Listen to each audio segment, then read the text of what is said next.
Bueno, ya hay 24 participantes. Hoy es día jueves 11 de junio. Ya se dieron cuenta, estamos a mitad de junio. Terrible cómo pasa el tiempo, por favor. Y lo que vamos a hacer hoy es continuar con la clase que empezamos el día martes 9 de circulación termohalina. Entonces, antes de continuar con la diapositiva 16, que es la que sigue, y por ahí mirar un poquito lo que habíamos visto la vez pasada, les quiero compartir el capítulo, o los capítulos de Talley, del libro de Talley, que hablan sobre estos temas. Entonces estoy compartiendo en la pantalla el capítulo 13 de Lynn Talley, del libro del 2011, que se llama Southern Ocean. Y ahí en el capítulo 13 de Southern Ocean, si ustedes lo abren, van a ver, ¿dónde estamos? Esta es la figura 14.6, estoy mal, perdón, me equivoqué, es el capítulo 14. Global Circulation. ¿No? Acá en circulación global y propiedades del agua, ¿sí? Ahí en la figura 14.6 tienen un poquito, un resumen, en esa figura 14.6b, un resumen de lo que sería la circulación global en 4 capas. La roja es surface, superficie, la verde es intermedia, la azul es profunda y la marrón es agua de fondo. Entonces es como el movimiento del agua, del océano, en las 3, en vez de un modelo de 3 capas, sería un modelo de 4 capas. ¿Sí? Superficie, intermedio, ¿no? Que sería la zona de la termoclina, profunda y una capa de fondo. Es un poco más complicado este esquema que los otros que yo les decía que ustedes podían ver como buscando esquemas de circulación termohalina, como los que yo mostré por ahí al principio de las clases. Si uno va, por ejemplo, a la sección 14.2.4, que se llama Overturning Circulation Schematics, el esquema de la circulación, overturning, ¿qué era? ¿Se acuerdan? Una celda convectiva. En inglés se dice overturning, se le llama a la convección. Entonces, lo que es una celda convectiva, de esas que vimos que hay en la atmósfera, que hay en la tierra sólida y que hay en el mar, celdas de convección se llama, en oceanografía, overturning circulation. Y entonces, ustedes van a empezar a ver siglas, y las tenemos que ver por eso, en inglés, son las siglas que representan las masas de agua. Entonces, esa famosa North Atlantic Deep Water, se le llama NADW. En inglés, porque el nombre es conocido, muy conocido en inglés. Cuando uno empieza a ver estas siglas en español, medio se empieza a confundir, ¿no? Entonces yo pienso que es mejor que se las estudien a las siglas en inglés. Por ahí las masas de agua nuestras, como agua profunda, o incluso esta, APAN, agua profunda del Atlántico Norte, sería APAN. Esta la equivalencia de North Atlantic Deep Water, de esta de aquí, NADW, en castellano es APAN, APAN, y sería agua profunda del Atlántico Norte. Entonces, así hay algunas que por ahí está bueno que se sepan las dos siglas, la del español y el inglés. Pero si ustedes saben las siglas en inglés, con seguridad no se van a equivocar, porque todos nos manejamos mucho con las siglas en inglés, entonces está bueno.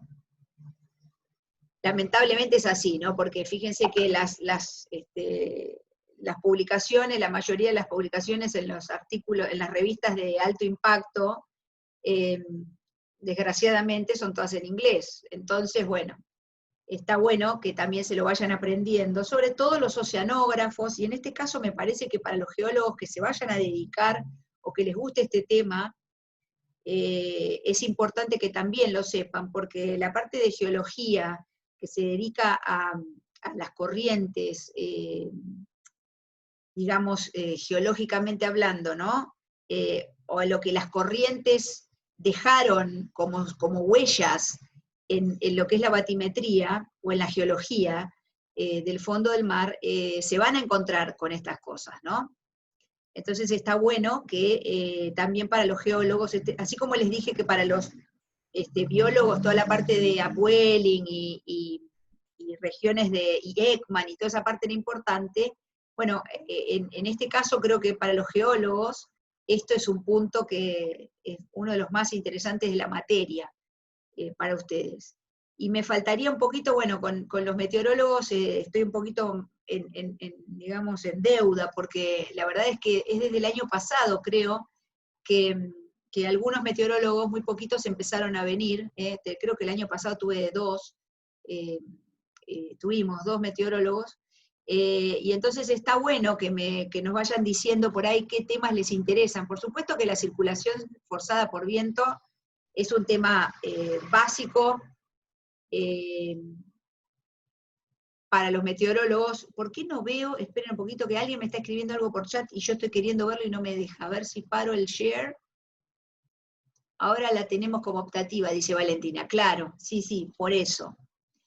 Entonces está bueno que ustedes me vayan diciendo, porque más allá de que el viento, por supuesto, y los flujos de calor, o sea, están dos cosas importantes para los meteorólogos, lo que sería flujos, ¿no? Interacción mar-atmósfera en la capa límite de la atmósfera, y después por otro lado la circulación global, entonces los vientos globales en esta materia, ¿no? Después también los vientos entran por supuesto en las olas, ¿no?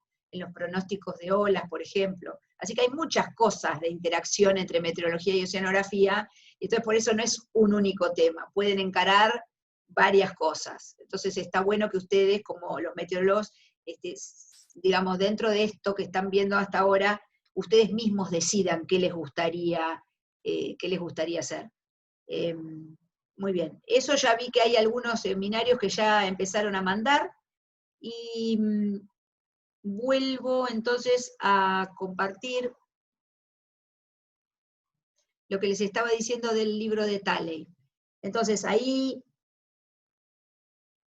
cuando uno avanza, después fíjense ustedes mismos y cualquier cosa nos preguntan, ¿no? Pero ese sería este esquema que tienen acá, la figura 14.9, Global Meridional Overturning Stream Function, ¿se acuerdan? Función corriente con unidades de Sverdrup, es como transporte, ¿no?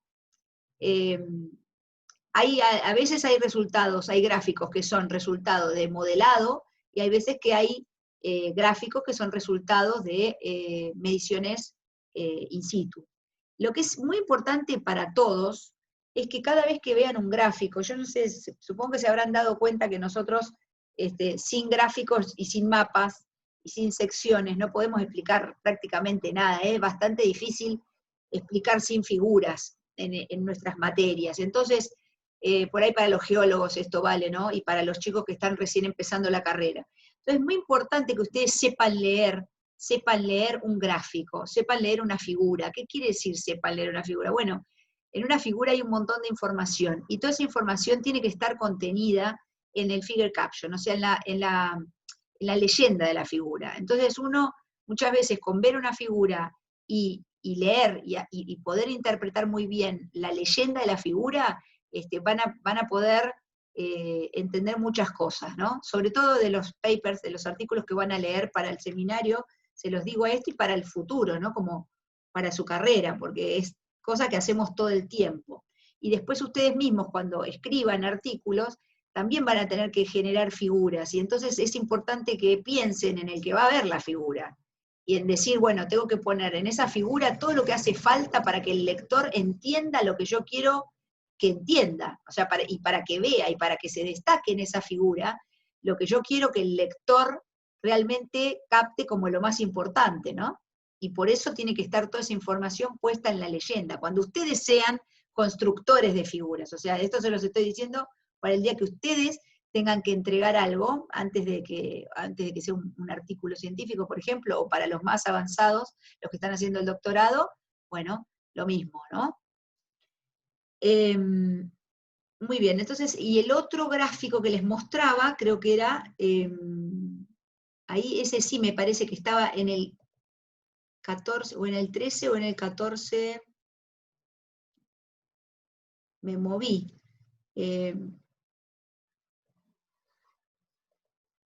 Acá, Global Circulation, en el punto 14.1, ¿no? Sigo con Talley, en el punto 14.1. Entonces, en el punto 14.1 tienen el esquema de la circulación superficial.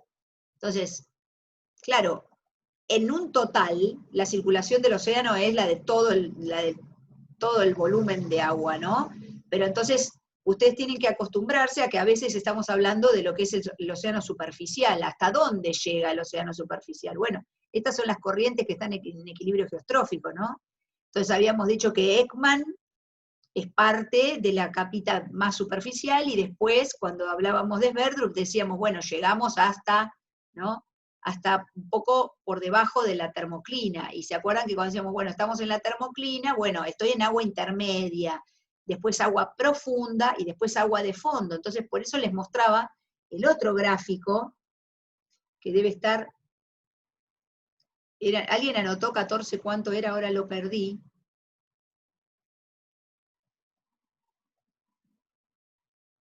Acá tienen en el 14.12 agua intermedia y profunda, o sea, la circulación intermedia y profunda, ¿sí? El martes hablábamos de la agua intermedia antártica, Intermediate Antarctic Intermediate Water, AIW. Pero hay otras masas de agua que circulan a ese nivel. Y circulación profunda, ¿cuál habíamos mencionado en el Atlántico Sur? Deep, no de fondo. ¿Cuál llegaba hasta el Atlántico Sur? Porque si les digo el Atlántico Norte es muy fácil.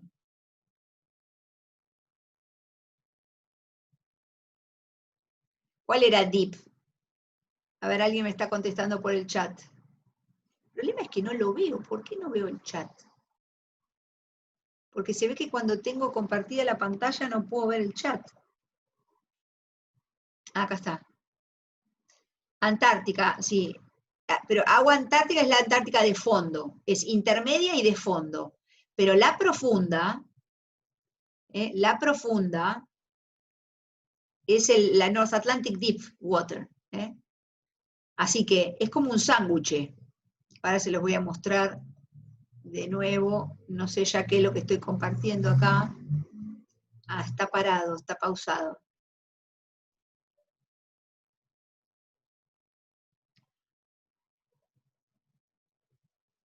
Estoy bajando otra vez por el libro de Talley.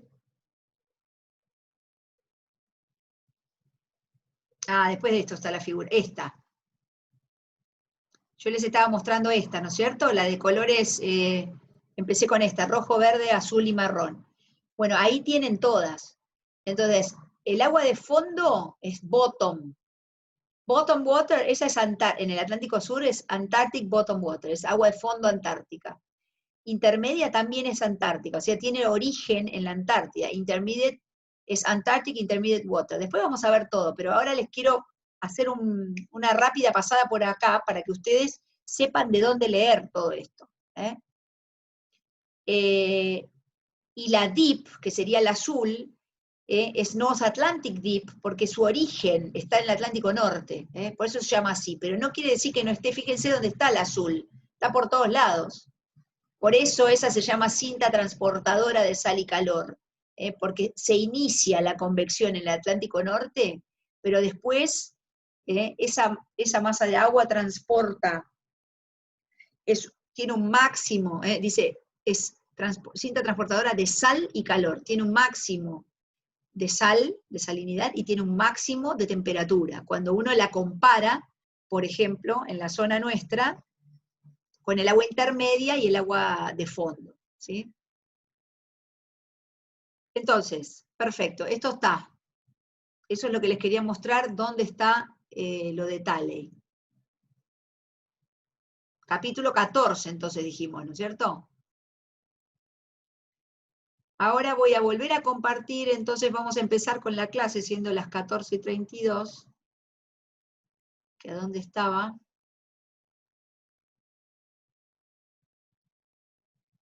Esta no es.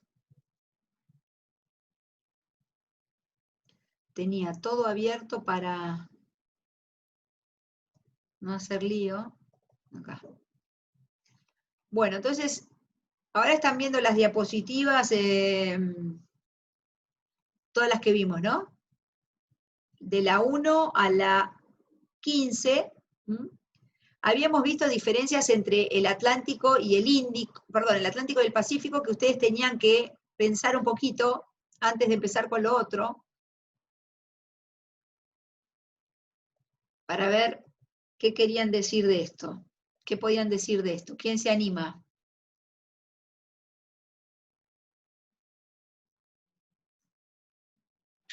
Yo digo algo con respecto a la salinidad. A ver, ¿Sí? que no veo muy bien la pantalla, porque tengo las cámaras. Ahora en un rato. ¿Qué tenés? No, tenía las cámaras y no veía bien los gráficos, pero ahora sí los veo bien. Con respecto a la salinidad, se puede ver que el Atlántico como que es mucho más salino y le varía mucho más la salinidad. El Pacífico es como que es un poco más homogéneo. Uh-huh. Bueno, y después, no sé, los demás si quieren decir algo.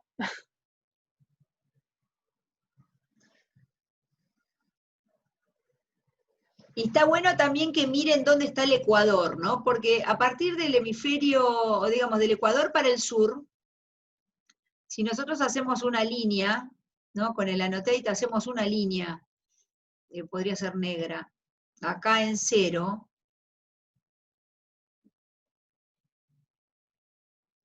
en ambos océanos, bueno, me quedé un poquito corrida. Lo que sería el hemisferio sur, y ahora, digamos, podría uno tapar todo lo que está, a ver si puedo hacer esto.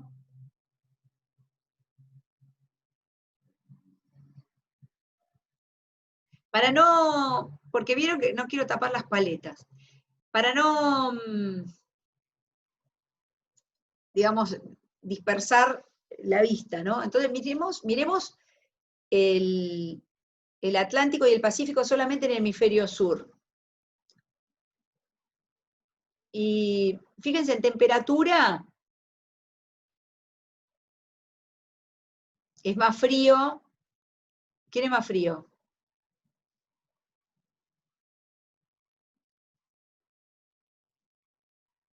Ay, esperen que estoy haciendo lío con esto.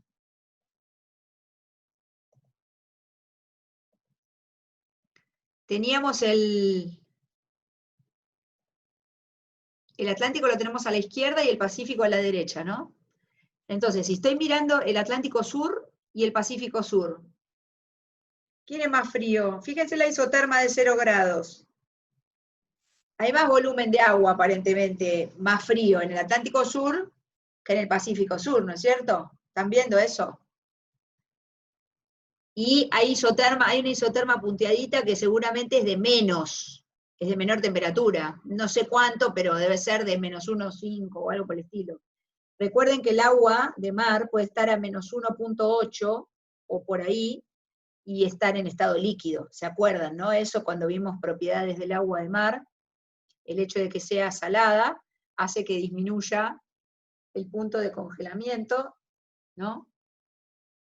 Y entonces uno puede tener agua a menos 1,8 y que sea agua líquida. O sea que es bastante, un poquito más frío el Atlántico que el Pacífico. ¿Qué vemos por ejemplo, en salinidad? Se ve un poco que la isolínea de 34,4 no está dibujada en el del Atlántico, en el de la izquierda, pero es esa, ¿no? O sea, uno la ve y prácticamente uno lo mira y pareciera casi muy similar, salvo que en el Atlántico, ¿no? Hay como un ingreso de una lengua un poquito más salada. Fíjense el 34,6 en las del Pacífico, y dónde está el 34,6 en el Atlántico. ¿Ven que abajo hay como 2 o 3 contornos más? 34.8 y 34.87 se meten como una cuña de agua salada, ustedes lo ven, viniendo desde el Ecuador hacia el sur. ¿Se aprecia? Esa es una diferencia muy importante. ¿Por qué? Y bueno, porque ese es ese máximo relativo de salinidad del que estamos hablando. Esa es la North Atlantic Deepwater, que en el Pacífico no está tan claramente. ¿Se dan cuenta cómo se puede ver en las propiedades eso? Cuando uno después, en vez de poner los números, directamente pone los nombres o las huellas digitales de estas masas de agua, simplemente sacó los números, pero eso se hace en base a la distribución vertical de las propiedades.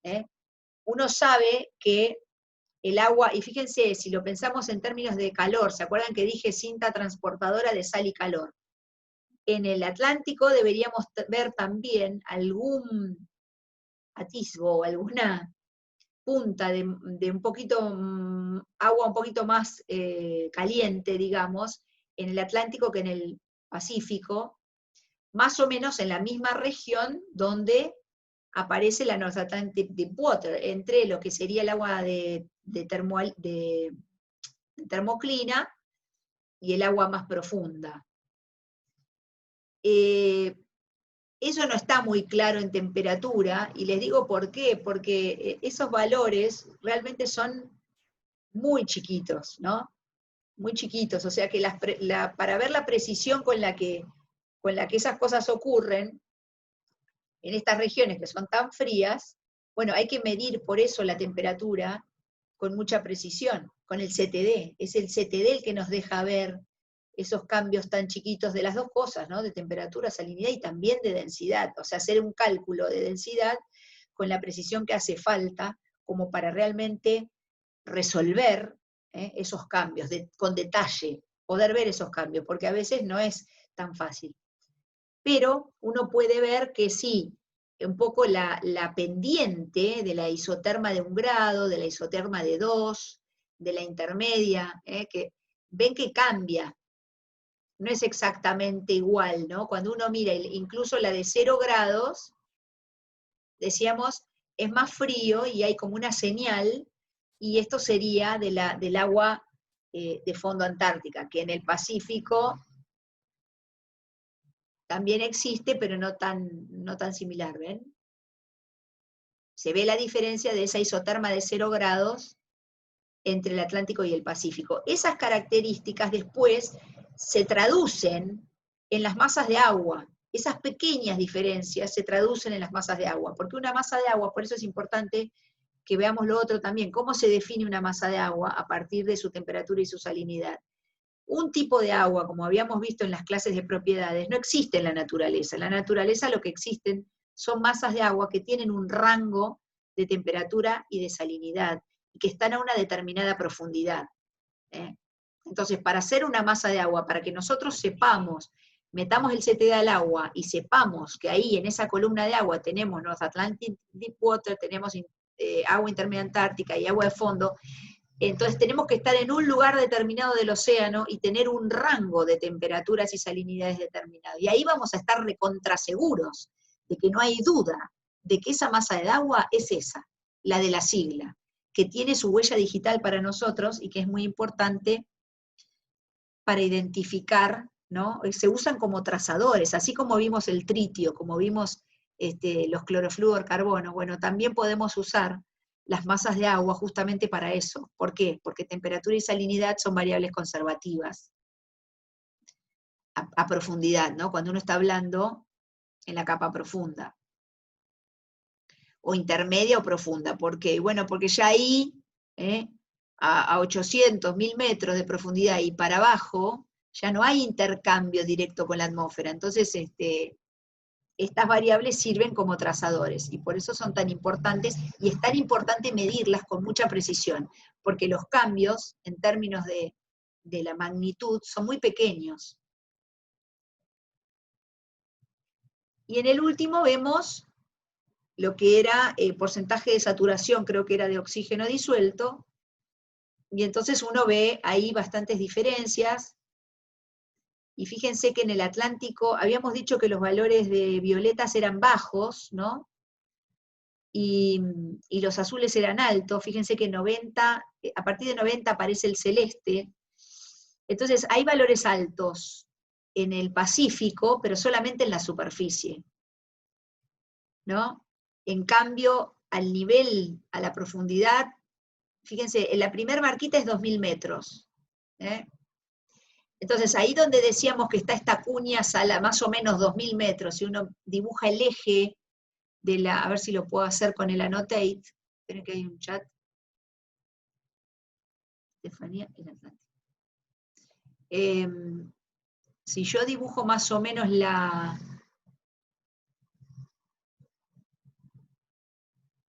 lo que sería esta lengua que les digo de agua más salada, uno podría dibujar, ¿no? Ven que acá hay como varias isolíneas. Esto es lo que digo como que es la cuña de agua más salada, mientras que esta es una lengua de agua más diluida. Los azules son valores menores, dice 34,2, y acá teníamos 34,8. Esa es una diferencia abismal en salinidad, de punto 2 a punto 8. El punto 6 en salinidad es enorme. Entonces, acá también está esta lengua de menor salinidad que está asociada a la formación de agua intermedia antártica. Y esta que dibujé en el Atlántico Sur, pero no en el Pacífico, que no está tan clara en el Pacífico, entonces esa está asociada a al transporte de agua, o la circulación de agua a este nivel de más abajo de 2000 metros, entre 1000 y pico y más de 2000, a la North Atlantic Deepwater.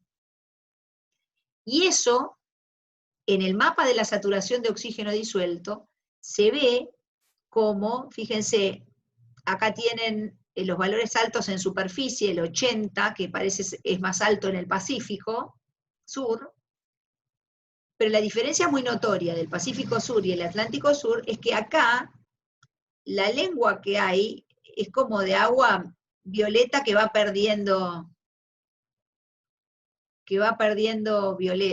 color violeta, ¿no? Entonces viene de 30 a 50.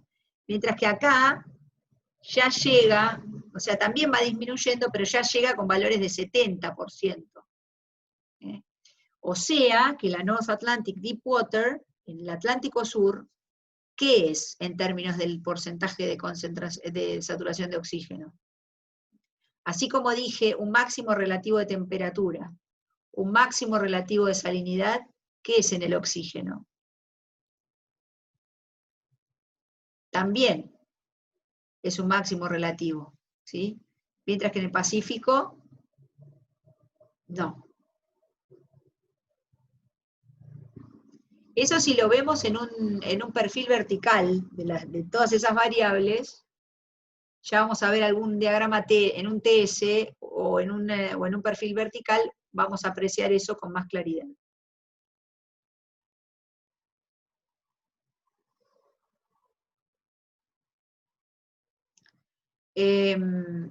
Pero en términos generales, fíjense, el oxígeno uno podría dibujar.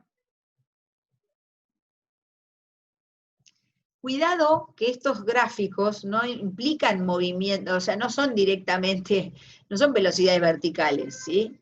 Pero como es muy difícil, imposible medir velocidades verticales, uno entiende que la profundización de los contornos, la pendiente que tienen los contornos, si un contorno es completamente plano y horizontal como este, voy a dibujarlo en otro color, como este, no es lo mismo que un contorno tenga esta pendiente, ¿no? Cuando hay una profundización, por ejemplo, la isoterma de 2, acá tiene pendiente y acá es horizontal. Las isotermas más superficiales son bien horizontales. Esto está estratificado en términos de temperatura, ¿no? Súper estratificado. De hecho, acá está la termoclina. Voy a dibujar una termoclina. podría ser, qué sé yo, por ahí por arriba de 5, por ahí. Esa sería la termoclina, por ejemplo. Fíjense que estos son 1000 metros, ¿no? Acá hay 1000 metros, quiere decir que acá estoy como a 500 metros. Así que la termoclina podría estar, siempre decimos, entre más o menos una profundidad de 800 metros, antes de los 800 metros, 500 metros podría ser. No estoy hablando de la termoclina estacional, que puede estar a 80, 30 metros de profundidad, sino que estoy hablando de la termoclina permanente. Ahora, cuando la isoterma tiene pendiente, como en este caso, indirectamente me indica a mí que acá hay hundimiento de agua.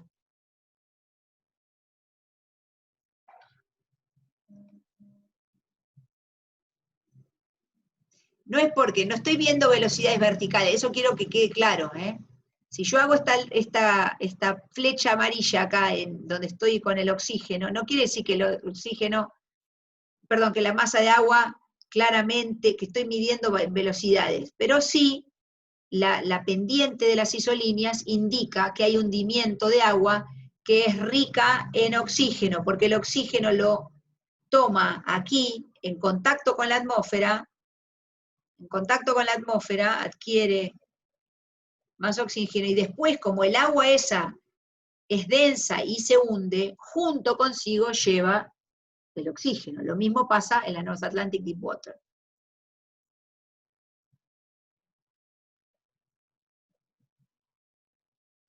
Ahora, si yo hago la recta esa otra vez, voy a hacer el cuadrito negro, en el sur.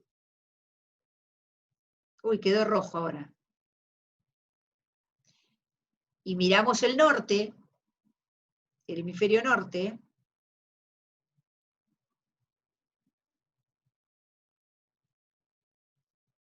veamos cuáles son las diferencias. Acuérdense que en el Atlántico Norte tenemos estas mini piletas. Bueno, esto estoy ahora con, perdón.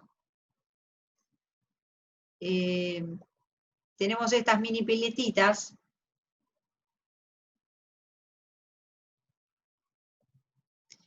Mientras que en el Pacífico Norte, bueno, el Pacífico Norte realmente empieza acá. Porque lo que tengo acá está prácticamente encerrado. O sea que, para comparar, debiéramos partir más o menos de los 60, un poquito antes de los 60 grados norte. ¿Sí? Pero claramente, fíjense cómo es la orientación a partir de los 60 más o menos, o un poquito antes, cómo es la orientación de las de las isotermas, por ejemplo, de 2 y 3. En cambio acá hay como una bajadita, pero vuelve a subir. Esto quiere decir, el hecho de que las isotermas estén así horizontales, quiere decir que acá no es una zona de convección, no es una zona que sea apta para la convección. En cambio acá sí. Esto de alguna manera nos está mostrando o el huevo o la gallina, ¿no es cierto? Las isotermas verticales implican una señal de que ahí, si las isotermas se hunden, es porque se está hundiendo, digamos, porque hay downwelling, porque hay agua que se hace más densa en superficie y se hunde hasta estos niveles, ¿no? Acá estamos, fíjense, a 2000, 3000 metros. Esta línea de acá son más o menos 2500 metros, ¿no? Acá como que sigue rebalsando después de lo que yo les decía, una vez que se llenan estas piletitas con agua densa. Estoy pintando las piletitas en el gráfico de arriba porque es el del Atlántico Norte, y acá hay una señal cerca de la batimetría, digamos, cerca del contorno del fondo, que las isotermas siguen hundiéndose. Y eso es indicativo de hundimiento de agua densa, que llega hasta esos niveles, no hasta, esperen, no hasta el fondo, en el caso del Atlántico Norte. ¿Qué vemos en salinidad?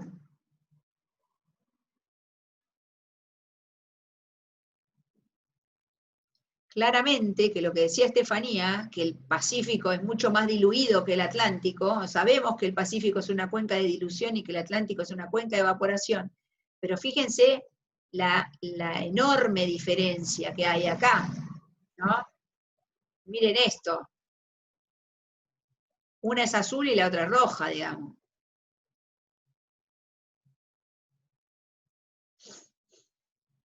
O sea que 34,4 contra 35,5 y con este tipo de orientación en las isolíneas, o sea, estas serían isoalinas, implica que acá hay hundimiento. Entonces, tanto por temperatura, porque se enfría el agua en superficie, como porque ya es más salina, llega con estos valores 36, llega hasta acá, hasta estas latitudes, 50, 60 grados norte.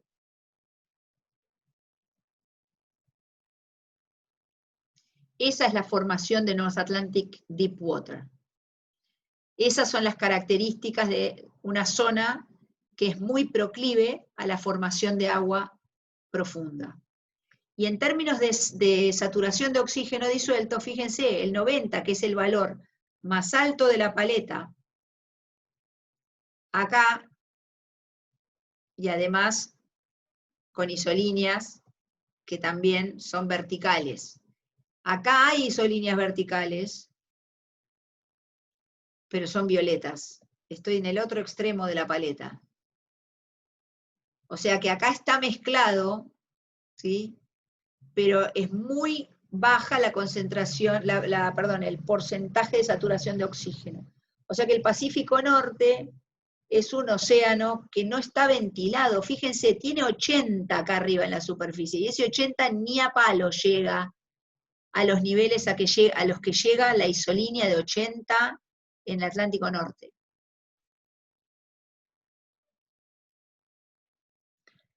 Todas esas diferencias se deben a la asimetría de las dos cuencas, en términos de su forma, ¿no?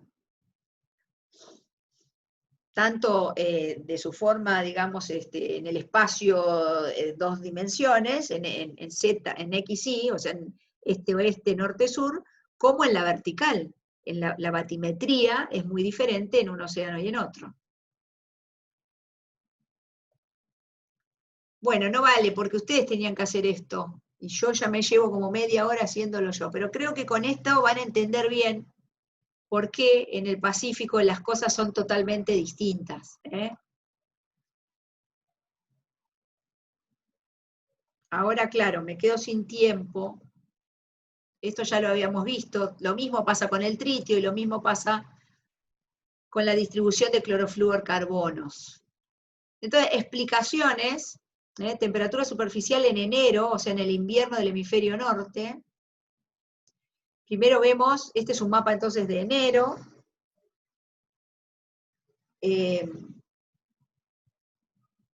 Y lo que hay que ver un poco acá es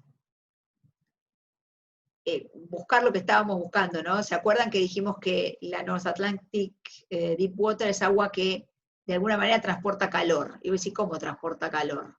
Se forma ahí arriba, en esas latitudes. Si acá también tengo 5 grados, entre 5 y 10. Bueno, pero miren esto. Acá todo menor que 5. El único pedacito que está entre 5 y 10 es acá contra la costa de América del Norte y de Canadá. Acá también todo es menor que 5, pero en toda esta región, ¿no? Al sur de Islandia, toda esa región es una región más cálida, donde el océano ahí es donde cede calor a la atmósfera y se va a enfriar. Esto es verano. O sea que el aire va a estar más caliente que el agua. Es verano. Y los flujos de calor, piensen al agua como más estable, ¿no? En términos de temperatura. Entonces en invierno está más fría la atmósfera y el océano cede calor al aire, pero en verano el aire es más caliente y entonces esos flujos de calor desde el océano a la atmósfera disminuyen un poco en el verano.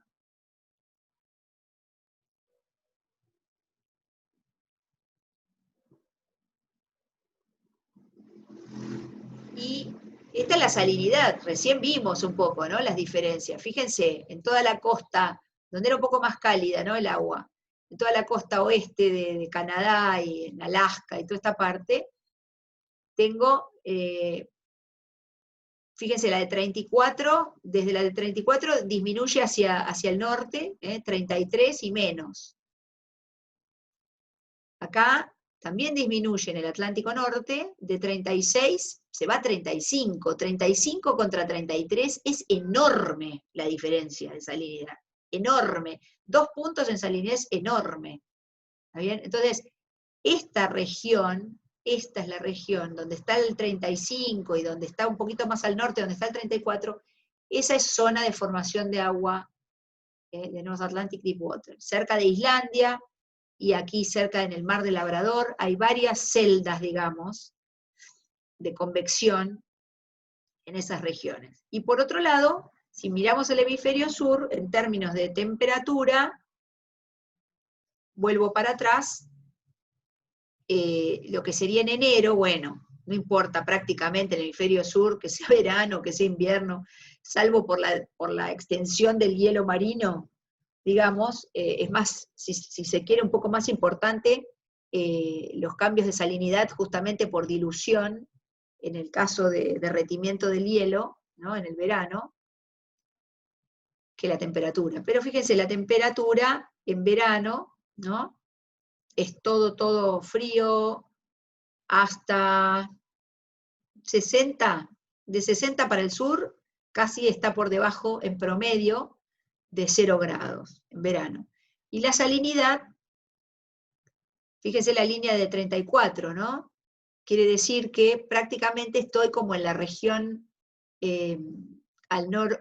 sería el noroeste del Atlántico Norte, o casi a la latitud de 50 en el Pacífico Norte, ¿no? Todo lo demás, de 34 para el sur, todo verde, estoy en 33 y algo, ¿no? Porque el amarillo ya aumenta cerca de la costa. A ver, déjenme ver. 35, entre 34 y 35 es medio verde amarilloso, eso sigue estando acá, cerca del mar de Weddell, vuelve a aumentar un poco la salinidad. Pero si no, más o menos está todo ahí en el orden de 34. Muy homogéneo en superficie. Cuando se mira la densidad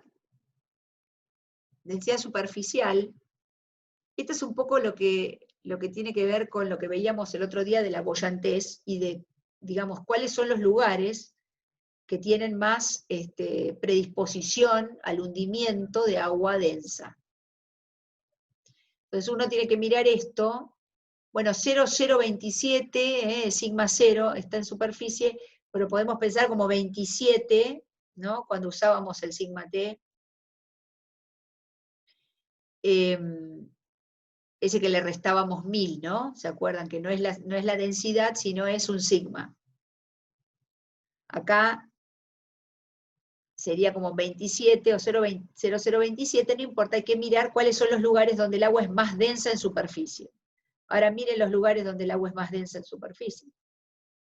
Claramente la isolínea de 0,0027, ahí en el Atlántico Norte, en toda esa región donde yo les decía, y esa misma isolínea, .0027, hacia el sur, en todo lo que es la región del Southern Ocean, del Océano Austral.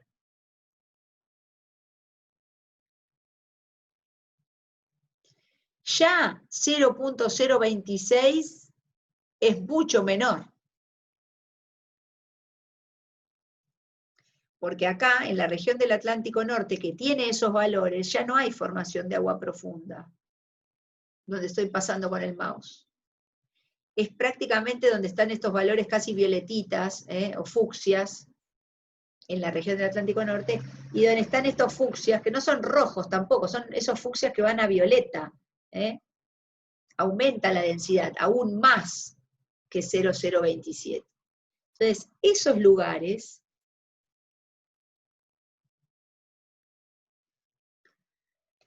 pensemos un poco ahora en la estratificación. Entonces tengo dos curvas muy simples, esquemáticas. En el ejemplo de la izquierda, dice, si bien estas son curvas de densidad, ¿no? La línea roja y verde. Estoy graficando, es como un perfil vertical de densidad. Entonces, en la roja, la columna de agua es mucho más estable en términos de densidad, y en la verde hay una estratificación marcada, con un cambio importante, delta ρ en delta z. Delta ρ, delta z, ¿qué era? ¿Se acuerdan? Cuando calculaban la estabilidad, si era muy grande, la estabilidad era proporcional, digamos, de alguna manera, a la variación de la densidad con la profundidad. Si uno tiene un delta ρ, delta z muy marcado, un gradiente muy marcado, vertical, un gradiente vertical de densidad muy marcado, es que quiere decir que la estratificación es muy intensa, que es difícil romper esa estratificación, que no va a venir cualquier vientito de 2 horas y la va a destruir. En cambio, cuando la columna de agua en términos de densidad es mucho más homogénea, quiere decir que este delta ρ, delta z es pequeño, entonces ahí es donde tengo que pensar que la convección se va a producir más eficientemente en uno de esos perfiles que en el otro. ¿En cuál va a ser más fácil que haya convección? ¿Qué es convección? El inicio de la convección, donde las parcelas de agua pueden empezar a hundirse, y donde pueden hundirse hasta más profundidad. Decíamos, si el agua que se está formando es intermedia, bueno, entonces toma una densidad determinada y se hunde hasta profundidades intermedias de la termoclina. Ahora, si la densidad que adquiere es alta, pero además la región es una región de poca estratificación,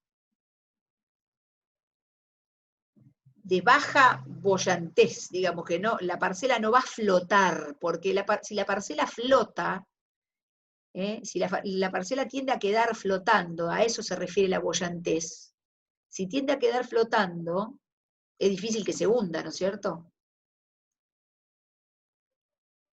Entonces, ¿cuándo va a quedar flotando? Y bueno, cuando tengo una capa de mezcla poco profunda y la parcela de agua se sienta cómoda ahí y no se quiera hundir. Ahora, cuando la parcela de agua es densa, se quiere hundir y la termoclina no la deja pasar, tampoco va a poder hundirse mucho. O sea, va a llegar hasta la base de la termoclina y se terminó, o hasta la tapa de la termoclina y se terminó. Ahora, si la columna de agua no está mezclada, está mezclada, muy mezclada, no está estratificada, el camino para una parcela de agua que se hace densa y se quiere hundir es mucho más fácil. La energía que tiene que gastar es mucho menor. Entonces, en el ejemplo de la izquierda, si bien la densidad superficial es menor, en el caso de la curva roja, porque empieza en un valor de, esto no está puesto, pero digamos que en el eje X, la densidad aumenta hacia la derecha, ¿no? De izquierda a derecha. Podemos hacerlo con una annotate, si alguien se anima. La flecha, ¿no? Aumenta desde el 0, digamos, o desde valores bajos a la izquierda, hacia valores más altos a la derecha del gráfico, así como lo estamos mirando. Entonces la curva roja, gracias, la curva roja representa un valor superficial de densidad que es menor al de la curva verde. Ya la curva verde empieza desde una densidad mayor. Entonces, si bien la densidad superficial de la curva roja es menor, un pequeño aumento de densidad en la superficie puede producir convección. No hace falta que sea tan densa, hace falta que le sea sencillo, efectivo, poder hundirse.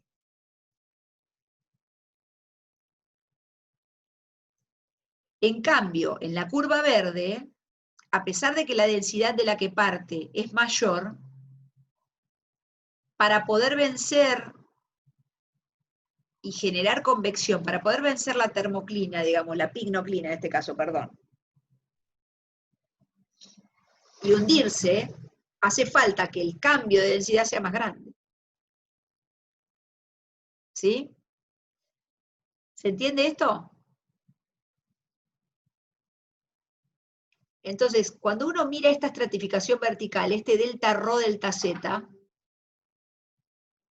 ¿cuáles son las diferencias en términos de observar qué pasa en el Pacífico y qué pasa en el Atlántico? En el Pacífico se midió, esperen que vamos a borrar la flechita celeste, que acá no, a ver, alguien me la borra, que no alcanzo a encontrar el annotate. Acá está.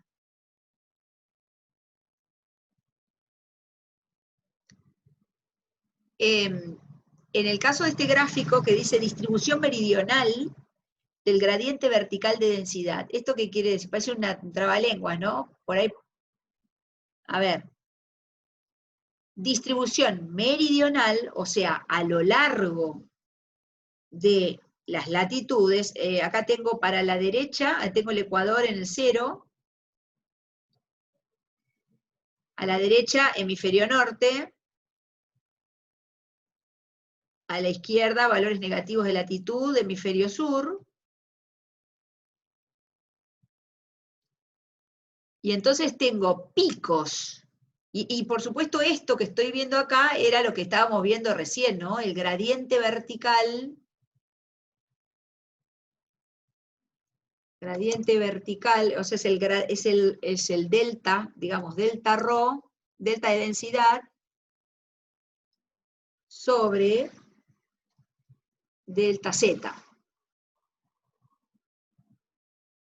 ¿No? Eso es lo que estoy viendo, ese cociente es lo que estoy viendo en las curvas azul y roja, y cómo varía desde el ecuador hacia los polos. Entonces, bueno, ya sabemos que en el polo norte, digamos en el hemisferio norte, llegó hasta 60, porque después tengo el freno, ¿no?, del continente, pero en el hemisferio sur llegó hasta mucho más al sur, hasta llegar al continente antártico. Por eso la diferencia en las latitudes positivas y negativas. La curva roja es el Atlántico a 30 grados oeste. Quiere decir que yo me paro en 30 grados oeste, ahí parada, y recorro desde el Ecuador al Polo Norte y desde el Ecuador al Polo Sur. Y en el Pacífico me paro en 160 oeste.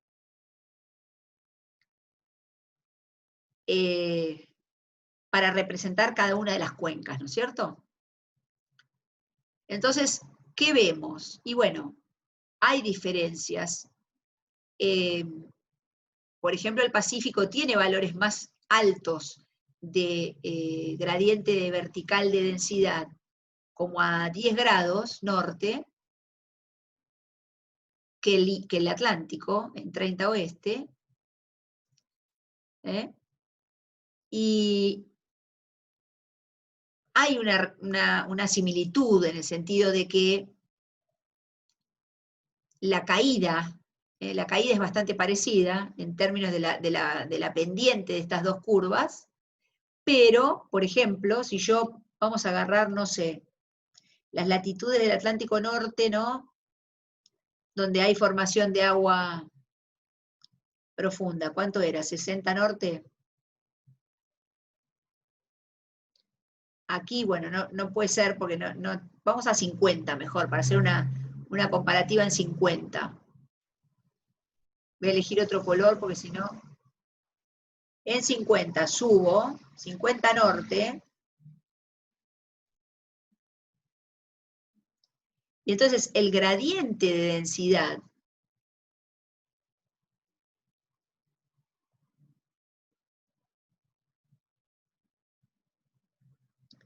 es mayor En el Pacífico, en la zona de formación de agua profunda del Atlántico Norte. En la zona de formación del Weddell y del Mar de Ross, que son a más de 60, no es tanta la diferencia, pero también es mayor el gradiente vertical de densidad en el Pacífico que en el Atlántico. Y en general, en todos lados, en 160, pero en todas las latitudes, si yo lo comparo, siempre el Atlántico está, la curva roja está por abajo del azul. ¿Qué quiere decir eso? Que el Pacífico en general es más estratificado, y que por lo tanto el Pacífico en general es menos, digamos, potable para la convección. ¿Se entiende esto? Si vemos la curvita, el ejemplo de las anteriores, el que estábamos viendo antes, y yo me voy a una diapositiva más arriba, implicaría esto que el Atlántico es medio como la curva roja, y el Pacífico es medio como la curva verde. ¿Sí? La azul está representando un tipo de columna de agua más estratificada, mientras que la roja está mostrando un delta Rho, delta Z menor. Es más homogénea la columna de agua, y por lo tanto, el Atlántico es mejor para la convección que el Pacífico. Eso es lo que quiere mostrar este gráfico.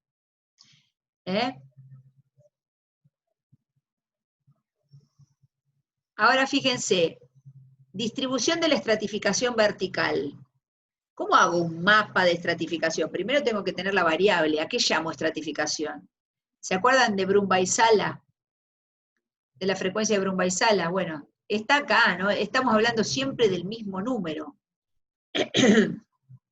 ¿Cuál es la variación vertical de la densidad con Z? Está bien, está multiplicado por la gravedad y dividido por densidad. Y está elevado acá a una raíz. O sea, está debajo de una raíz.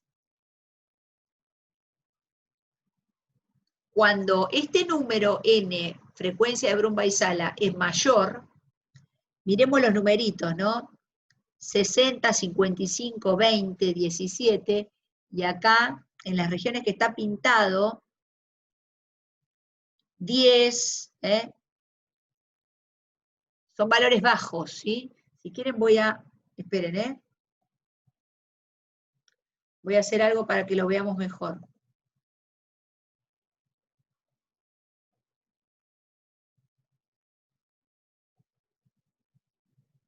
$7,5, 7,3. La curva que está, a partir de la cual para valores más bajos está pintado, es 10. O sea que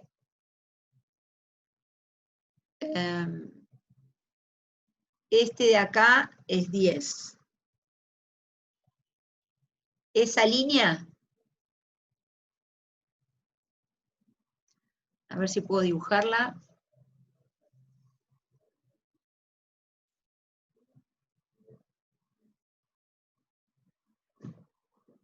Esta línea que estoy dibujando es el contorno de 10. ¿Sí? En el caso, bueno, no la dibujo toda porque si no, y en el caso del hemisferio sur lo mismo. Gracias. Qué capa. Gracias. Sí, perfecto. Están escuchando a mi cuñada Capa hoy que me está trayendo un cafecito, impresionante, ¿eh? Hoy una clase. No solamente vino a hacer el almuerzo también, así que vamos. Gracias, Sil. Entonces voy a dibujar la línea, la isolínea de 10, sería esta, bien horrible lo estoy haciendo. Y la de abajo también de 10, o sea que es como un valor, un mínimo, ¿sí? Lo que está pintado en color horrible, caqui o marrón, qué sé yo, es todo menor que 10. Ahora digo yo, ¿por qué está pintado todo menor que 10? ¿Cuál es el interés de mostrar eso? Díganmelo ustedes. Que el n, que esto es en número, es muy chiquito ahí.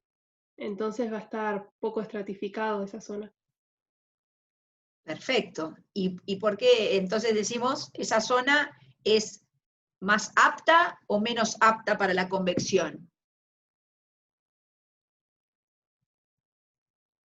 Ahí en el chat te pusieron, profe, algunas Muy respuestas. bien, que Ceci dice que hay un mínimo entre zonas de valores más altos, Milena dice zonas de convección, Valentina dice zonas más aptas, también. Perfecto.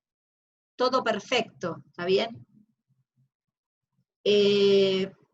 Abajo dice, distribución de la frecuencia de Brun-Väisälä a 150 metros en enero. O sea, no es superficial, es a 150 metros, ¿sí? Y en verano. ¿Cuál? ¿Qué verano, no? ¿Qué verano? Bueno, a veces, si dicen enero, es porque esto está hecho para el verano del hemisferio norte y para el verano del hemisferio sur. O sea que es como que uno divide al mapa a la mitad y coloca los valores de verano, de la frecuencia de Brun-Väisälä de verano para el hemisferio norte, por lo tanto sería julio, y de enero o verano para el hemisferio sur, pero sin embargo todo esto dice en enero. Ah, no, estoy diciendo pavadas, ¿no? En enero sería el verano del hemisferio nuestro. Pero también uno podría comparar, esto lo dije no porque por ahí aparece otro mapa, lo tengo en la cabeza porque me parece que por ahí ya lo he visto en otro y no me acuerdo cuándo, que se hacen mapas, estén atentos, porque a veces dice en verano. Acá no dice en verano, acá dice en enero, por lo tanto es verano del hemisferio sur. Pero si dijera en verano, y no está aclarado, o a veces, por supuesto, se aclara, puede ser, y no dice verano de cuándo, si el hemisferio norte o el hemisferio sur, entonces se calcula el mapa para el verano de los dos hemisferios. Entonces, en un caso es como que agarrás un mapa de julio y uno de enero, y construís un único mapa con los valores de verano para ambos hemisferios. Siempre tengan cuidado en ver eso. Pero acá no, acá es 150 metros en enero, por lo tanto el verano del hemisferio sur. N es directamente proporcional al gradiente vertical de densidad, y donde N es menor, el océano está poco estratificado, y ahí está, ¿no? Escrito. Yo soy Magila, les pregunté a ustedes, está todo escrito ahí. Siendo más permeable a la convección vertical.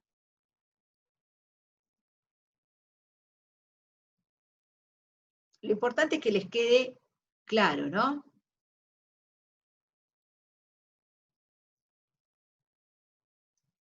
En el próximo mapa,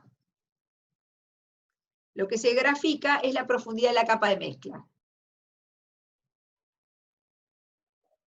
La profundidad de la capa de mezcla, básicamente, es el techo de la pignoclina. Si yo voy a algunas diapositivas adelante, ¿cuál sería la profundidad de la capa de mezcla? Acá.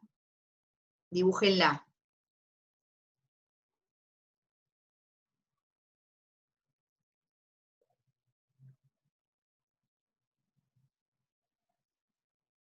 Esa es la capa de mezcla lo que dibujaron, pero yo quiero la profundidad de la capa de mezcla. Claro. Perfecto. Entonces, está bien. Ahí, ¿qué hice? Me moví para atrás. No, está bien lo que están haciendo. Es decir, la profundidad es este valor, ¿no? De 0 hasta acá. Entonces, esto es lo que están dibujando en ese mapa. Yo digo, es hasta el techo de la termoclina o de la pignoclina, porque la pignoclina sería, entonces, todo este sector, donde el gradiente es máximo, donde el delta rho delta zeta es máximo. Entonces, hasta acá es la capa de mezcla. Esa es muy fácil de medir acá, pero en los perfiles, como son los de la curva roja, es más complicado. Hay una variación, ¿no es cierto? En este caso, esa D vale para la curva verde, pero ¿cuál es para la curva roja?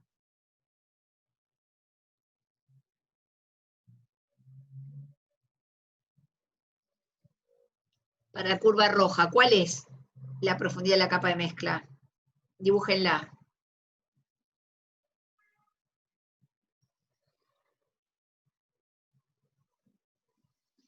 Es notoriamente más profunda, porque acá está muy claro. Termina ahí.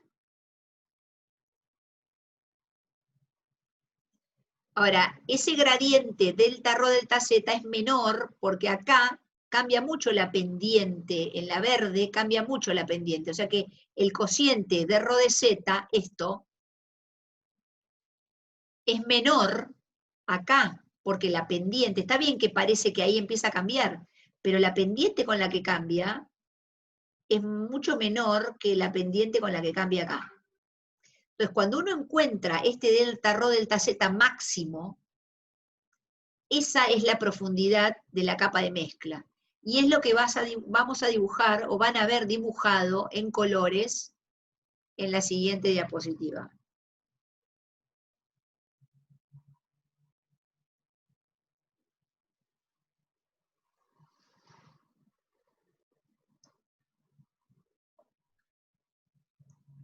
Claramente, ustedes pueden notar que profundidad, y esto está en metros, supongo, bueno, 600, fíjense, el azul, no hay capa de mezcla. El verde, 300, el rojo, 600, pónganle.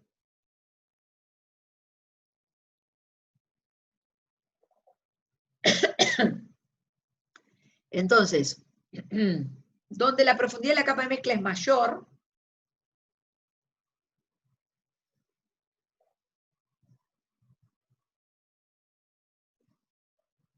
quiere decir que la estratificación es menor. Si tengo 100 metros o 200 metros, la columna de agua está más estratificada. Si tengo una zona donde la capa de mezcla se va hasta los 600, 700 metros, eso también muestra que es una zona más permeable para la convección. Otra vez, ¿no? Y esto es cómo se distribuyen las... Uy, ¿qué pasó? ¿Cómo se distribuye la salinidad a una profundidad de 3.500 metros? No se olviden que estamos en las explicaciones de por qué las cosas ocurren como ocurren, ¿no?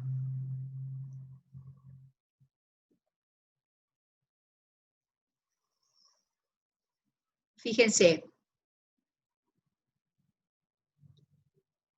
el océano Atlántico, bueno, por supuesto el Índico también es muy salado, ¿no? El océano Atlántico, comparando siempre la región del Atlántico Norte con la del Pacífico Norte,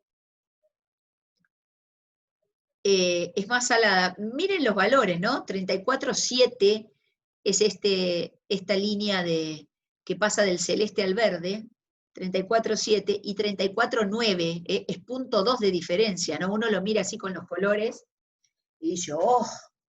¡Qué bárbaro!, ¿no? Cómo cambia la salinidad, pero miren los números y van a ver que el cambio es 0,2.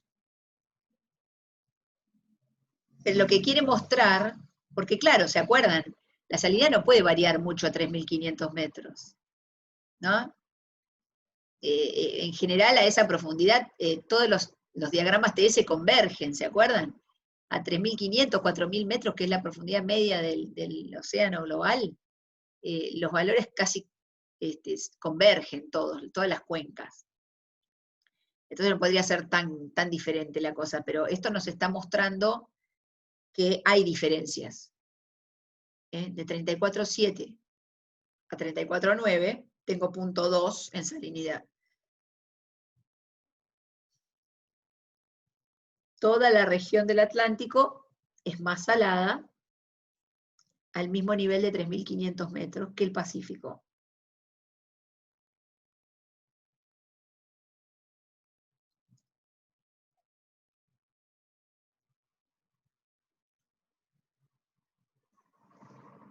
Lo mismo con el porcentaje de saturación de oxígeno. Es como que estamos viendo un plano en 3.500 metros de algo similar a lo que estábamos viendo con las secciones verticales, que nos muestran esas diferencias, que el Atlántico realmente, el Atlántico Norte y hasta determinada latitud en el Atlántico Sur, hay un máximo relativo de salinidad y un máximo relativo de temperatura. Perdón, y un máximo relativo de oxígeno, de porcentaje de saturación de oxígeno. Cuando uno lo compara las dos cuencas, el Pacífico y el Atlántico, veíamos eso. Cuando yo hice los rectángulos rojos, comparando el Pacífico Norte y el Atlántico Norte, se veía claramente esto. Esto es el mapa que les muestra eso para 3.500 metros de profundidad. Y se acuerdan que cuando vimos a qué profundidad iba la North Atlantic Deepwater, habíamos visto que más o menos partía un poquito antes de los 2.000 metros y llegaba como hasta los 3.000 y pico, ¿no? Y entonces estos son los esquemas más simples, bastante más simples que lo que pinta el de Talley que les mostré al principio. Son bien esquemáticos, pero básicamente lo que estas figuras muestran es, en el caso del... bueno, y este que está a la derecha es la foto de Wally Broker, un capo. Murió el año pasado bastante mayor, no me acuerdo exactamente qué edad tenía. Todo lo que hizo, escribió muchos libros y los dio a todo el mundo gratis. Lo que muestra de arriba a la izquierda, y todo esto para los geólogos. No sé si vieron la película del día después de mañana. ¿Alguien me dio bolilla y la vio? No la vieron. A ver, que prenda el micrófono, prenda el video el que la vio, que le mando, compro algo por Mercado Libre y se lo mando a la casa. Yo la vi, hace poco. Yo ayer busqué Netflix, pero me di cuenta que no estaba. Yo la busqué, en internet está, yo la vi por ahí, en una página. ¿Quién es la que la vio? Decime tu nombre. Yo, Sofía, la vi, no sé, alguien más también dijo que sí. Sofía, muy bien, bueno, genial. Ahora me vas a decir por qué. Yo voy a hacer algunas preguntas, a ver, de la película, y vos me vas a contestar, Sofía. No es sino para hacerte quedar bien. No para que pases vergüenza, al contrario. Entonces, en el gráfico de arriba a la izquierda, tenemos figurativamente la corriente del Golfo en naranja, ¿no? Que trae como aguas de la región ecuatorial y la lleva hasta latitudes muy altas del Atlántico Norte, ¿no? Ahí parece como que en 3D se hunde el agua esa y se hace la flecha y el dibujo se hace celeste. ¿Por qué? Porque está representando que ahora va en profundidad esa masa de agua, ¿sí? Entonces, que adquiere sus características en superficie a partir de lo que la corriente del Golfo lleva hasta esas latitudes, agua cálida y más salada, se enfría y se hunde, y por ese nivel, de más de 2.000 metros, viaja y se reparte en el Índico y el Pacífico. Y tiene como, fíjense que cuando se dice circulación meridional, es cuando uno dice circulación norte-sur o sur-norte. Sin embargo, hay ramas de esta circulación, de esta cinta transportadora, que son totalmente zonales, ¿no? En esta que estoy marcando, la que dice Cold, Salty, Deep Current, corriente profunda, salada y fría, ahí estamos hablando de la circumpolar. Y, o sea que no es solamente la North Atlantic Deepwater, sino que realmente es una cinta transportadora profunda, que no es solamente meridional, por más que hoy en día se llame MOC, Meridional Overturning Circulation, sino que también tiene ramas que son zonales, ¿no? Después es como que por aquí entra el Índico, y pareciera como que asciende en el Índico, y pareciera como que asciende en el Pacífico Norte. Esto ha traído con el tiempo este tipo de esquemas, en la roja y azul también está, como que asciende, el azul pasa a ser roja, fíjense al revés, ¿no? Voy a hacer un annotate para que se note bien. A ver, si lo puedo hacer con negro. Aquí es convección, acá es convección, o sea, se empieza a hundir el agua, ¿ven? De naranja a celeste. Mientras que acá va hacia arriba, es como que hay upwelling ahí, va del naranja para arriba. Y acá va claramente desde profundidades más grandes, desde el celeste hacia arriba. Entonces, en el otro es de azul a rojo, mientras que el Atlántico Norte es de rojo a azul, o sea que el agua se hunde únicamente en el Atlántico Norte.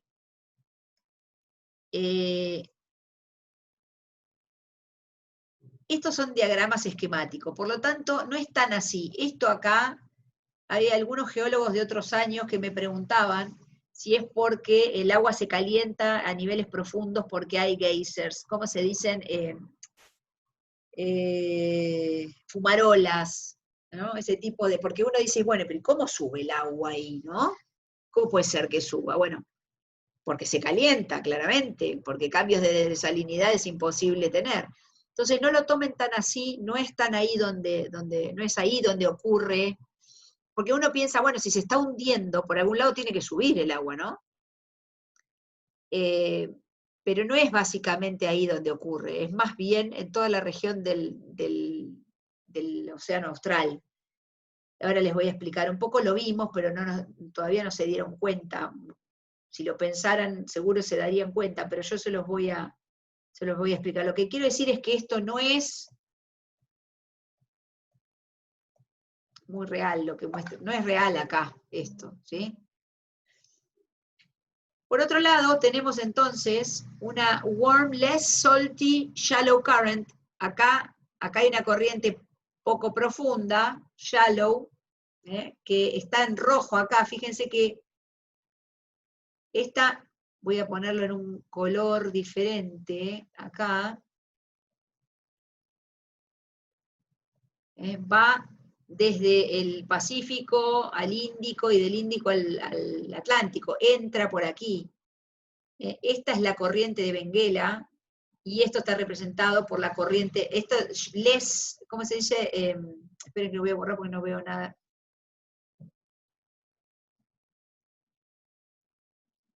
Less salty, shallow. Shallow es poco profunda, y less salty es menos salada, ¿no? ¿Menos salada que quién? Bueno, menos salada que esta que es salty. Piensen siempre que los valores de salinidad cambian un poco. Cuando uno es más salada, menos salada, hay que saber de qué está hablando uno, ¿no? Pero básicamente esta creo que se ve mejor en el gráfico naranja y celeste que en el rojo, pero básicamente ay, no me deja dibujarlo, ¿por qué? ¿Por qué?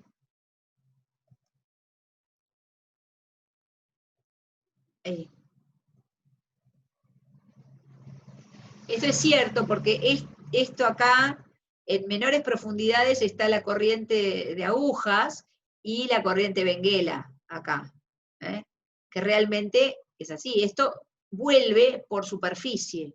Ahora, lo que no es cierto, no es certero, digamos, que para que ustedes no piensen que acá es porque el agua se está calentando en profundidad y accede hasta la superficie, son esas zonas de ascenso, de upwelling de aguas profundas ahí.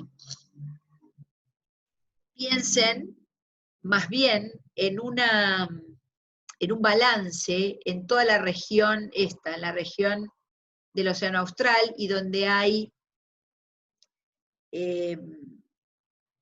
tiene que haber, lo vimos el otro día, Ekman, o sea, hay vientos del oeste, y Ekman que transporta, el transporte de Ekman en la capa superficial, la capa de Ekman transporta agua hacia el norte, ¿sí?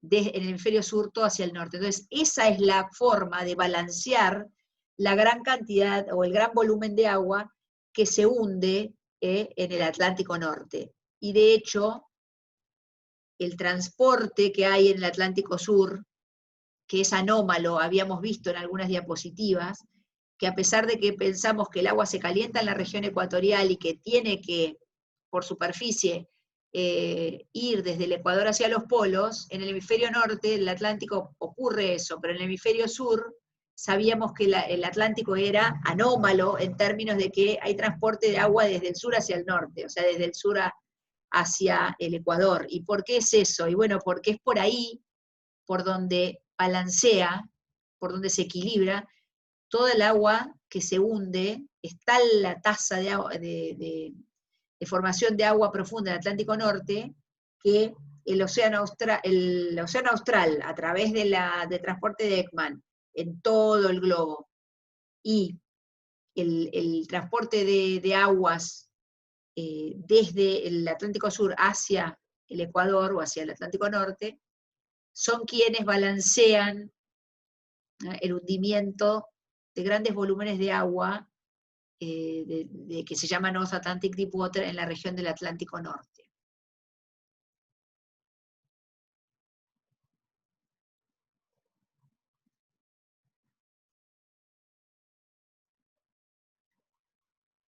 Este es otro señor, Ramsdorff, que en el 2002 hizo otro esquema más detallado que el que hizo originalmente Wally Broker, que era el que veíamos anteriormente.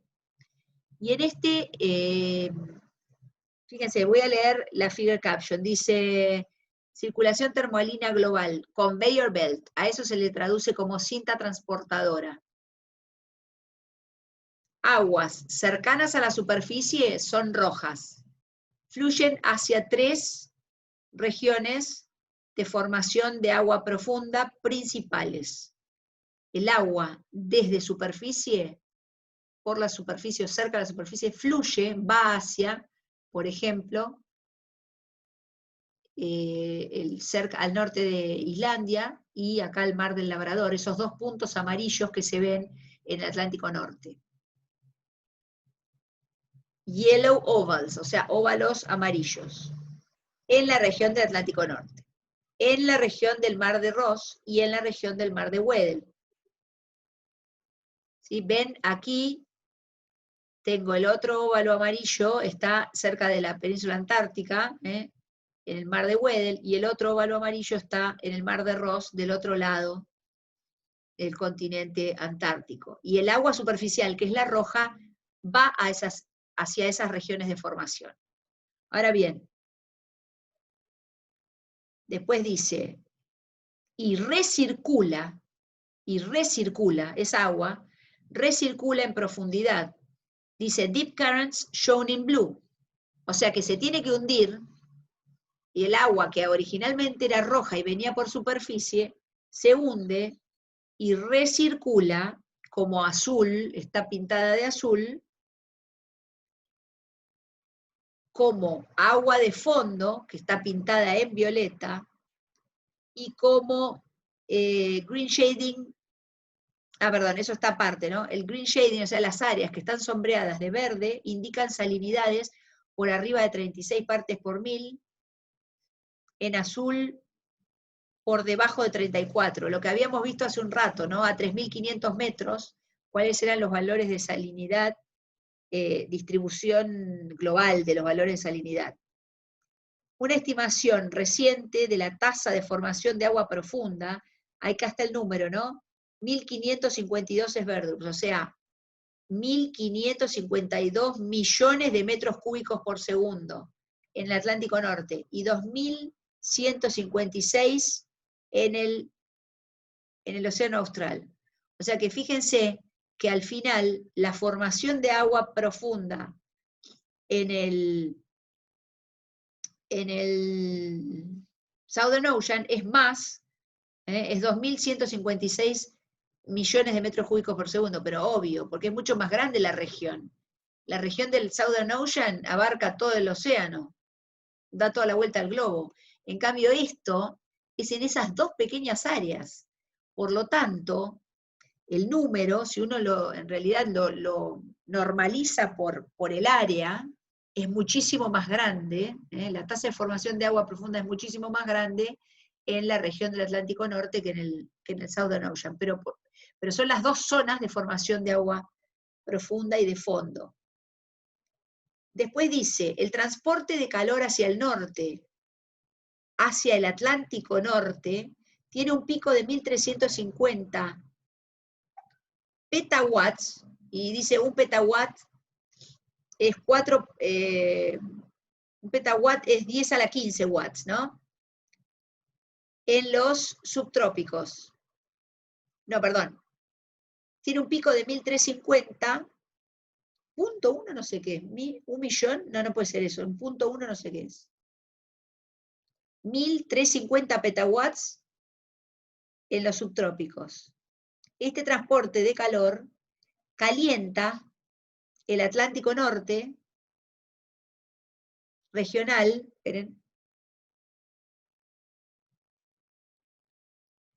las temperaturas del aire del Atlántico Norte, de la región del Atlántico Norte, toda esta parte de acá, el aire que está por encima del mar aquí, se calienta hasta más de 10 grados sobre la temperatura del océano, con un efecto declining, que va disminuyendo hacia tierra, digamos, ¿no?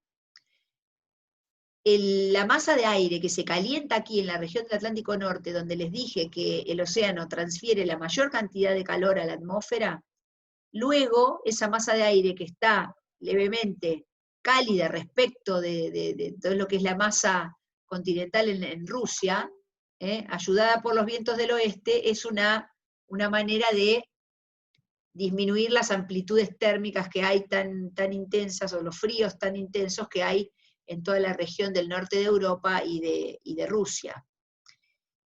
Esto tiene implicancias en términos del cambio climático. Si este inicio de convección que existe en el Atlántico Norte y en el Southern Ocean se cortan por algún motivo, esta circulación global del océano ya o se pararía o no sería la misma. Y eso implica que el sistema terrestre deja de estar en las condiciones en las que está actualmente. Esta la voy a pasar porque ya la vimos, y entonces quiero mostrarles esto. Entonces, de calentamiento a glaciación, ficción o ciencia. Los que vieron la película del Día Después de Mañana reconocerán algunas de estas fotos, ¿no? En la película del Día Después de Mañana realmente plantean que esa circulación profunda o termoalina se corta. Y que se corta, primero lo están monitoreando a través de una boya que mide temperatura en profundidad, ¿no? Y a ver, Sofi, ¿qué le pasa a la boya esa que están siguiendo mucho el viejito científico que está allá en el norte, que hace un frío bárbaro, y ellos están midiendo en una boya que está fondeada ahí en la región del Atlántico Norte? ¿Qué le pasa a la temperatura en esa boya? Me acuerdo que en varios puntos se empieza a ver como anomalías, que primero lo toman como si fuese un error y después ya se dan cuenta de que era algo algo estaba pasando, no era un error de medición. Claro, porque son tales los cambios que empiezan a pasar ahí, se empieza a enfriar, ¿no? Y bueno, ese es el inicio de la película. La verdad que la película empieza contando que el protagonista, el padre del chico, es un glaciólogo, y lo que hace el tipo es ir a la Antártida y sacar testigos de hielo. Y en esos testigos de hielo lo que se hace es ver cuáles son las concentraciones de CO2 y de otros gases de efecto invernadero en la columna de hielo, porque, bueno, así como se estudian testigos de fondo del mar, por ejemplo, para ver qué tipo de material se acumuló a lo largo del tiempo, geológico, en el hielo se ve cuáles son los gases que quedaron atrapados o a medida que esa columna de hielo se fue formando, ¿no? Entonces el tipo se dedica a eso, y la película empieza cuando están haciendo con un taladro gigante, haciendo un orificio y sacando un testigo de hielo, y trabaja en la NOAA en Estados Unidos, y donde tienen todos esos testigos que están analizando. Y a la vez hay una meteoróloga que corre un modelo en el cual está prediciendo que va a haber 3 núcleos enormes de tormentas que se van a como potenciar, ¿no? En el hemisferio norte, como que se van a juntar y va a ser catastrófico. Y nadie les da bolilla, ¿no? Les dicen, el tipo empieza a tratar de decirle a los políticos y que nadie les da bolilla, ¿no? Miren que va a pasar esto. Claro, las escalas de tiempo con las que pasan son del orden de una semana, ¿no? Por eso le pintan como que son 3 tormentas gigantes, 3 tormentas del tiempo de la atmósfera a escala de predicción del tiempo, o de una semana de periodo, ¿no? Ustedes piensen que todo esto lo estamos analizando en el tiempo geológico, digamos, épocas de periodos de glaciación y deglaciación. No sabemos si puede ser tan rápido. Lo que pintan en la película es que es muy rápido. Entonces eso es como un poco la mentira de la película, digamos. El pie, digamos, la falla, si quieren, desde el punto de vista científico, ¿no? Todo lo demás es muy piola, ¿no? Entonces, bueno, acá Harry Brydon, Hannah Longworth y Stuart Cunningham hicieron este artículo en el 2000, ¿cuánto dice? Que no lo veo, me lo tapa el dibujo, pero creo que es 2005, que habla sobre el slowing, es como desacelerar, ¿no? Es como poner un pie en el freno, digamos, si la circulación meridional convectiva tiene una cierta velocidad, bueno, se está lentificando, ¿no? Se está haciendo más lenta. Y eso en algún punto hasta podría frenarse del todo, ¿eh? Y que esa velocidad fuese 0. Y eso de alguna manera está representado por ese número que veíamos antes, ¿no? Por este número de, ¿dónde está? La tasa con la que se estima la tasa de formación de agua profunda, 1552 Sverdrups, o sea, millones de metros cúbicos por segundo. ¿Cuánta agua se está formando por unidad de tiempo? ¿Cuánta agua nueva, densa, se está formando por unidad de tiempo? Es como, bueno, abrís la canilla, cerrás la canilla, ¿no? En términos de volumen por unidad de tiempo. Entonces, esa variabilidad la encontraron y siguen encontrándola a partir de medir en estos puntos de rojos, ¿no? En esos puntitos rojos, datos de mediciones, de transporte de volumen meridional, o sea, hacia norte o sur, y lo que encontraron, lo fueron midiendo desde 1957 hasta el 2004, y encontraron, o sea, a pesar de que hay un pequeño aumento en el 1992, como una tendencia de disminución del transporte. De esos millones de metros cúbicos por segundo de agua profunda del Atlántico Norte, una caída importante en esa tasa de formación. Entonces, eso es lo que científicamente se usa para decir que la MOC, que la Meridian Overturning Circulation, o que la circulación termohalina se está frenando, se está lentificando o desacelerando. Después tenemos modelos también, o sea, observaciones que están representadas por los puntitos rojos y verdes, y algunos son de reanálisis, ahora leo y después modelos. Dice, serie de tiempo del transporte en la celda de circulación meridional del Atlántico a 26 norte. Ahí está en el mapita de la derecha, representada una línea blanca, más o menos a la latitud 26 norte, no más o menos, pero es como un poco grueso, ¿no? Entonces hay un reanálisis del SMWF, que está en la curva negra. Reanálisis que hacen, asimilan observaciones y le agregan, digamos, a un modelo le asimilan observaciones. Entonces es más parecido a la realidad, no es solo un modelo, sino que asimila datos reales. Y después una simulación totalmente simulado, totalmente numérico, que es la azul, sin agregar datos reales. Entonces, los puntitos son estimaciones directas de Brydon, de los distintos autores, 2005-2007, y 3 autores, ¿no? Entonces, mediciones reales de transporte que caen en la curva negra, porque claramente la curva negra asimilaba datos reales.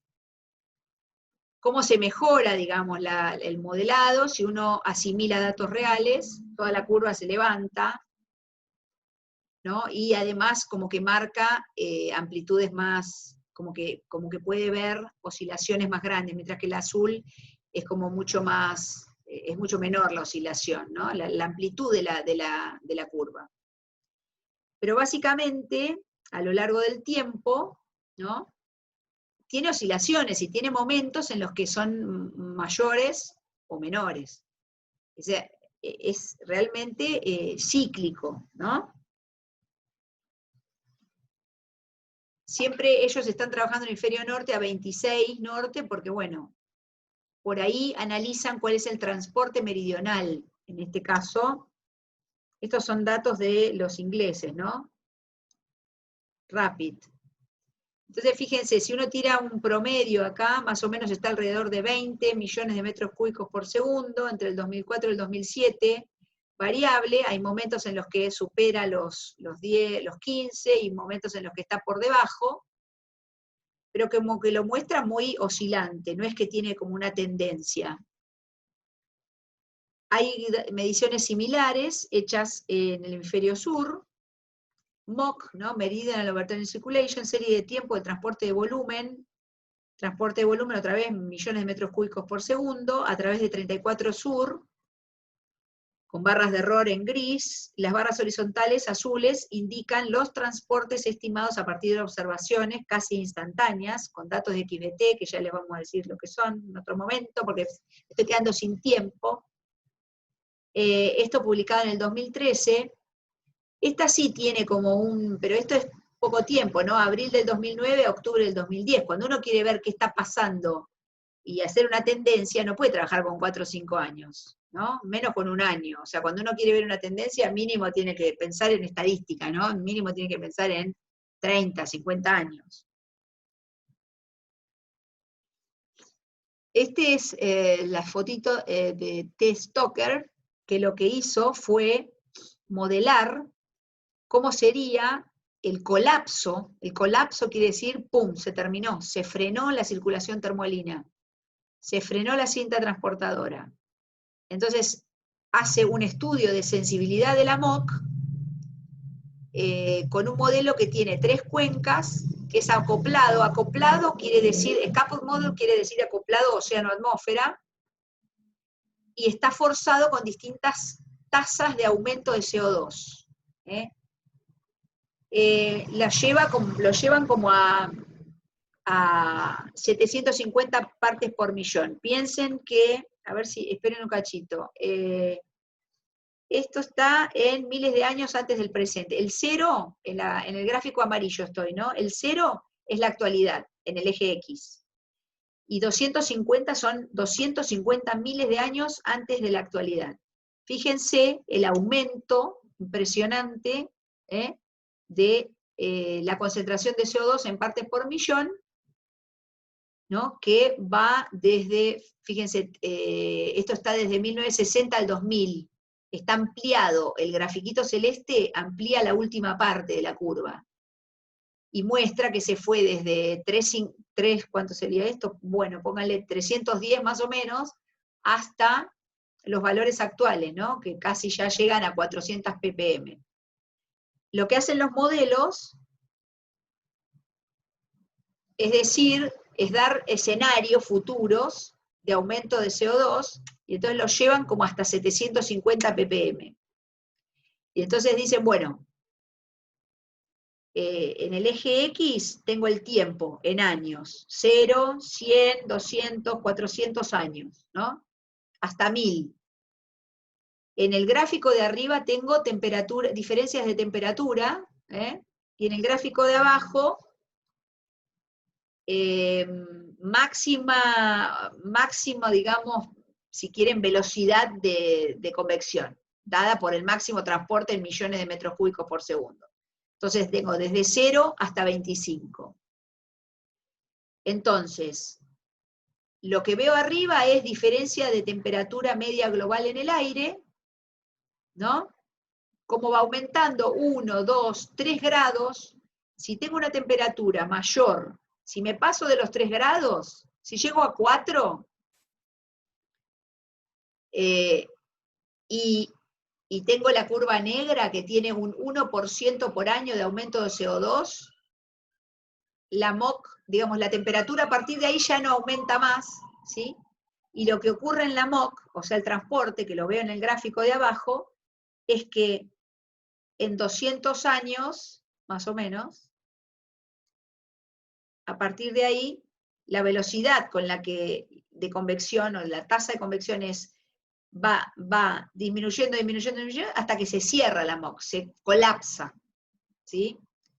La curva azul representa ahora concentraciones de CO2 más grandes, del orden de 0, perdón, más chicas, de 0,5% por año, o sea, la negra va hasta 1% por año, aumenta más, la tasa de aumento del CO2 es más grande, y la azul es de 0,5. Pero con la azul, la MOC se cierra, ¿no? Disminuye, fíjense, es como que disminuye con otra pendiente y el transporte se cierra, perdón, se mantiene constante, no se cierra, porque para que se cierre tengo que tener del orden de 0 Sverdrup, ¿sí? Aquí es como que el azul sigue teniendo unos 15 millones de metros cúbicos por segundo. ¿Se entiende? Entonces son distintas sensibilidades que se miden a partir de modelos, recreando escenarios falsos, si quieren, pero que pueden ser futuros, de aumento, de distintas tasas de aumento de CO2 en la atmósfera, y cómo reacciona la overturning circulation. ¿Se entiende? Esta es la relación que existe entre la circulación global y el cambio climático. Es decir, si el aumento de los gases de efecto invernadero, que puede ser CO2 o puede ser metano, el aumento es muy rápido, ¿sí?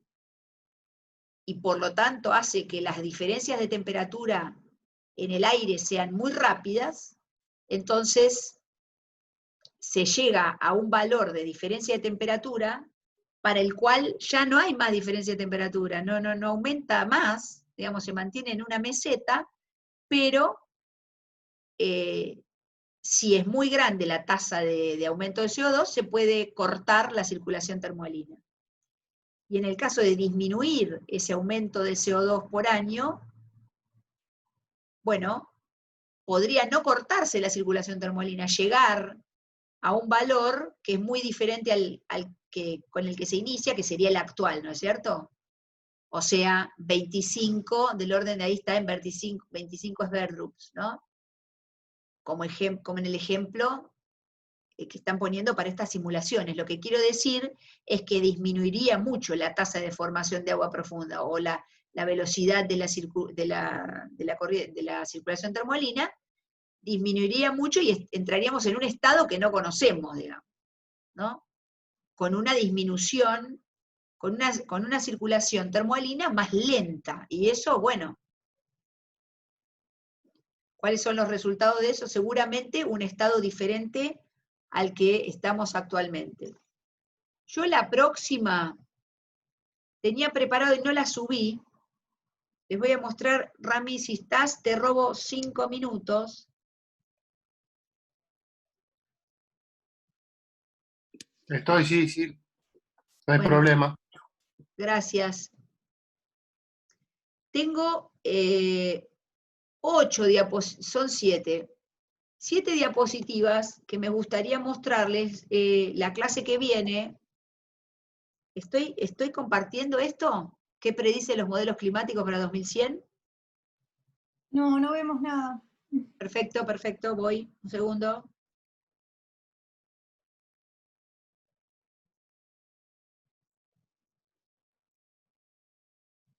¿Ahora? Sí. Ahora sí.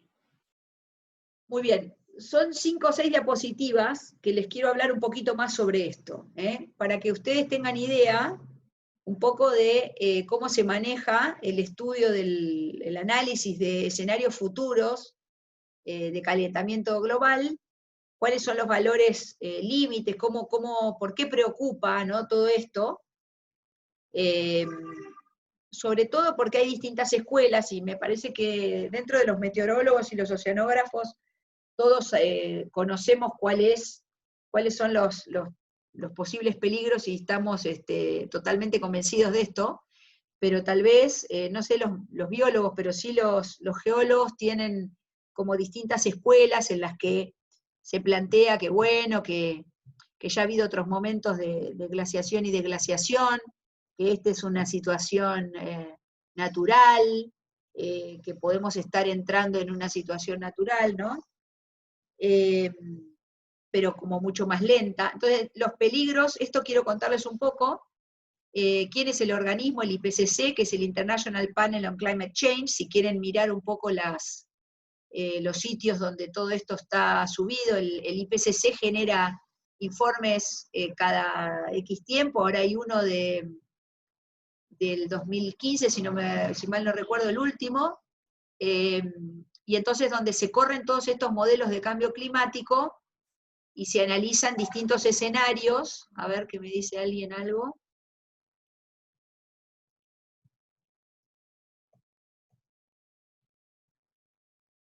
Valentina dice, el año que viene sale el sexto. Sí, el último es el quinto informe, el último que salió. Dice, sí hay premio. No, estaba leyendo los chats, perdón. Entonces es importante que ustedes vean esto también para analizar y tomar, digamos, sus posiciones personales respecto de que no hay, digamos, que hay mucho hecho científico hasta el momento para avalar que hay una gran probabilidad de que el cambio climático sea debido a los aumentos de gases de efecto invernadero por el hombre, pero sobre todo para que tengan idea de que, bueno, la preocupación es que la periodicidad, lo que preocupa es la periodicidad. En la película se fueron la miércoles con el tiempo, que ocurra en una semana, no es lo que está la ciencia previendo, pero sí que los cambios sean muy rápidos, en términos de compararlos con los cambios de los ciclos de glaciación y desglaciación geológicos, ¿no? Ahí estamos hablando de cuánto, a ver, un geólogo ayúdeme, pero por ejemplo la pequeña edad del hielo, del orden de 10.000 años, ¿no?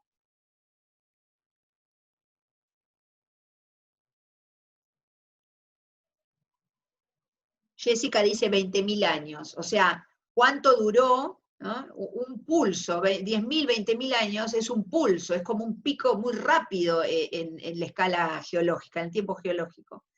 Ahora, ¿cuánto se puede, en qué tiempo puede ocurrir eso? Bueno, fíjense que esos modelos que yo les estoy mostrando, que estiman, que estudian un poco la sensibilidad de la circulación termohalina a cambios bruscos en el aumento del CO2, ese es el problema, ¿no? La velocidad con la que aumentó el CO2 en la atmósfera o los gases de efecto invernadero. Entonces un poco les voy a mostrar eso, antes de darles el otro que es masas de agua, para que terminemos de cerrar un poco la circulación termohalina. ¿Está bien?